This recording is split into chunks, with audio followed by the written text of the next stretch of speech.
como é que funciona para ti, assim, na questão de trabalho?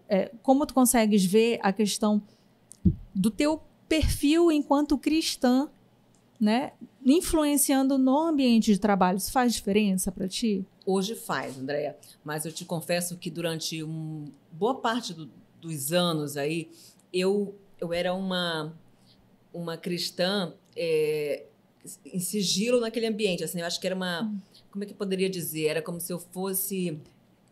Infiltrada. Uma infiltrada, disfarçada. Eu achava que...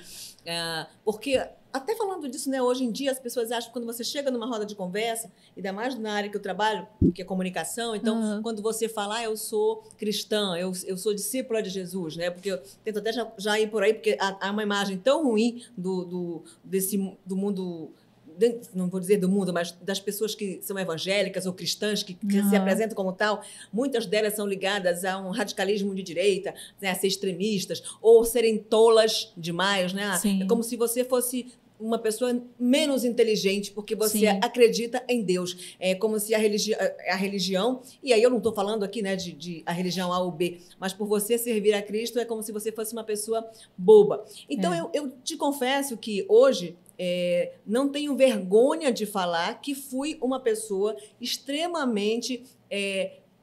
Que me camuflava ali no medo para querer ser aceita nesse universo de não ter nenhuma restrição até dos clientes, dos amigos com quem eu me relacionava. Chegou um ponto de uma amiga minha estar numa mesa falando mal de pessoas cristãs e uma colega falar assim, fulana, não fala isso, olha a Cleide aqui. Aí ela virou para mim e disse assim, mas olha, não, a Cleide não conta. Ou seja, eu estava tão disfarçada no meio, eu estava tão adaptável a tudo que simplesmente eu não existia mais. Eu tinha me tornado invisível na minha posição de cristã. Porque eu queria muito mais agradar as pessoas do que a Deus. A minha imagem aqui. E aí aquilo doeu como uma facada no meu coração. Mas foi um momento de mudança, assim, que aquilo começou a me mover no sentido de dizer o seguinte, não, chega.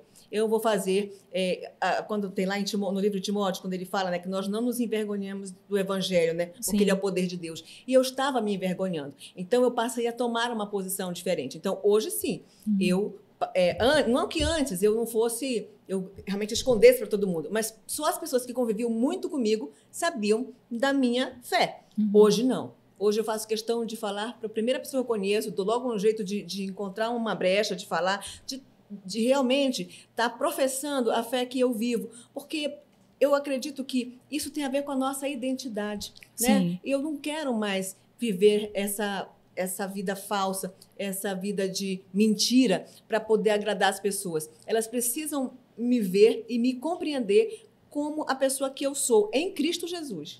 Tu achas que isso faz diferença na forma como as pessoas lidam contigo hoje, na questão de trabalho, na questão de repente, preconceito ou não? Não, eu diria que com os clientes eu não sinto qualquer diferença nesse sentido. Mas, muitas das vezes, dependendo dos grupos que você se relaciona, e voltando a falar no grupo de comunicação, onde nós temos pessoas que são muito mais... algumas completamente sem religião, né? São as pessoas que se dizem ateias, outras que têm...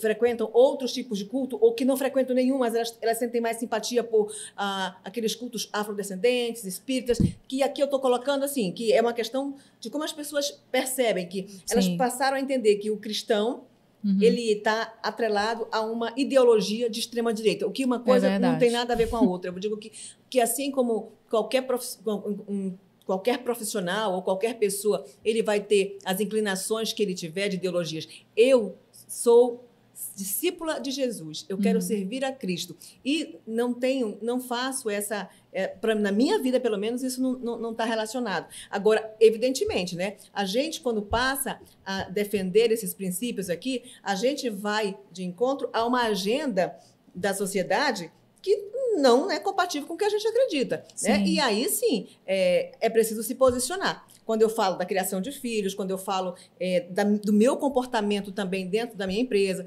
onde trato a todos com respeito, trabalhando a questão da diversidade, da tolerância, porque é isso que a Bíblia também nos ensina. Eu não tenho que ter preconceito com ninguém, eu tenho apenas que dizer, olha, isso aqui é o que eu acredito, é o que importa para a minha vida. Você, se você me perguntar num ambiente assim reservado, como eu já tenho, de vez em quando converso com alguns funcionários meus, eu digo, olha, essa aqui é a fé que eu acredito, a Bíblia diz isso, isso, isso, isso. Agora, se você não está servindo a esse Deus, se você não quer esse Deus, viva a vida como você bem entender. Mas a gente precisa ficar percebendo que dentro do meu ambiente de trabalho, na área de negócios, eu não sinto, dentro dos meus contratos existentes hoje, qualquer tipo de preconceito, qualquer tipo de observação assim.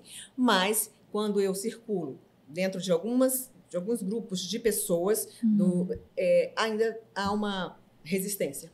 Especialmente agora com as redes sociais, onde todo mundo tem opinião e aponta liberdade para apontar o dedo. Isso acontece muito, né? Eu, outro dia, estava comentando sobre um assunto nas redes sociais e alguém me chamou de fanática, porque eu falo bastante de Cristo. E aí eu falei, puxa vida, então eu sou, né? Porque eu vou falar realmente daquele que ocupa o meu coração. E que bom que quem ocupa o meu coração não é uma pessoa de carne e osso que está ali tentando fazer as coisas para si. Isso era uma questão, uma conversa sobre política.